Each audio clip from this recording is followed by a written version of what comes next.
Bonjour, voici donc le résumé de la formation sur ce qu'on devrait manger avant et après l'effort.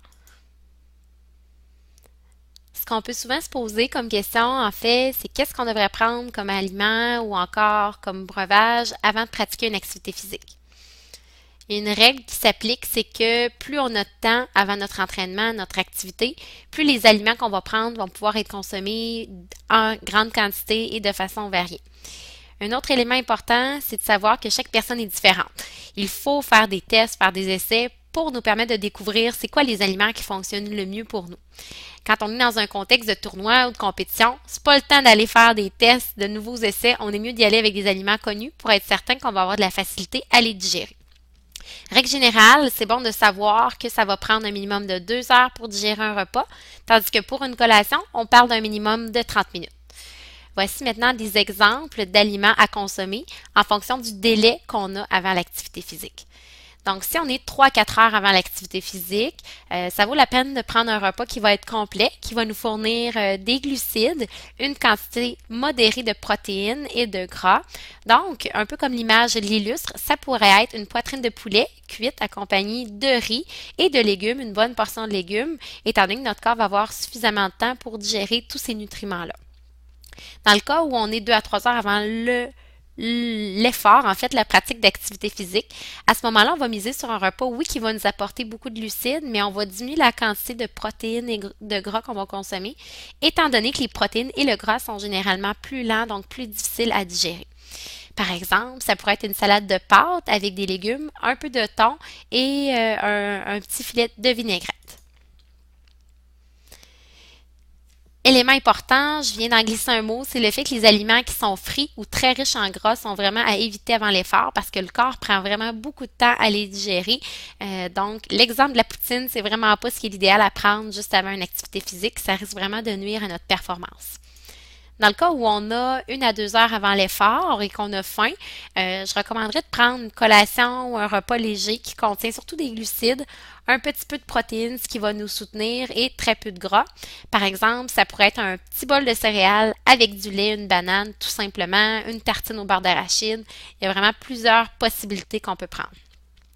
Quand on a plutôt de 30 à 60 minutes, à ce moment-là, on va vraiment y aller avec une collation qui contient surtout des glucides. Ça pourrait être un fruit ou un yogourt, par exemple.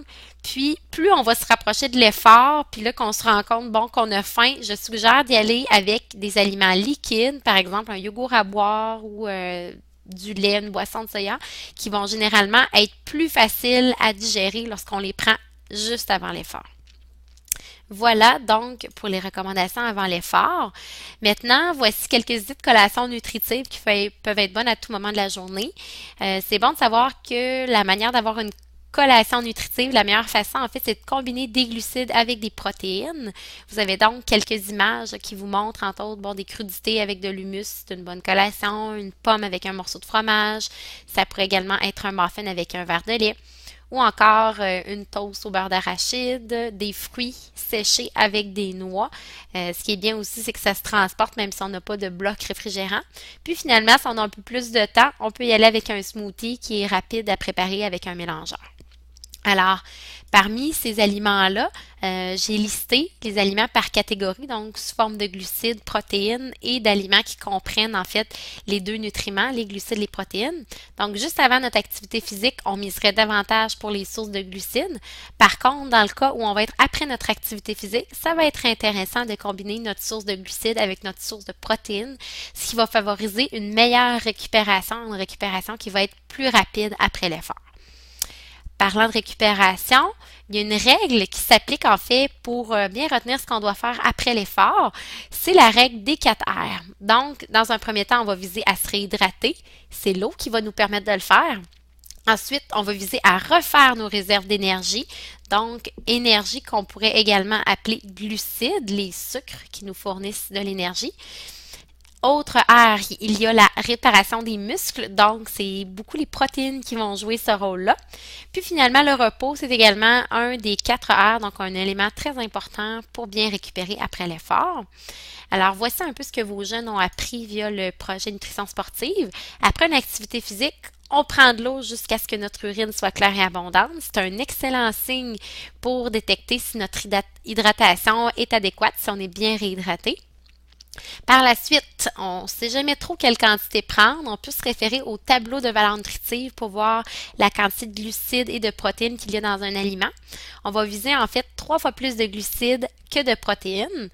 Du côté des protéines, la quantité qu'on vise, un 7 à 10 grammes, c'est suffisant après l'effort pour bien récupérer, bien réparer nos muscles.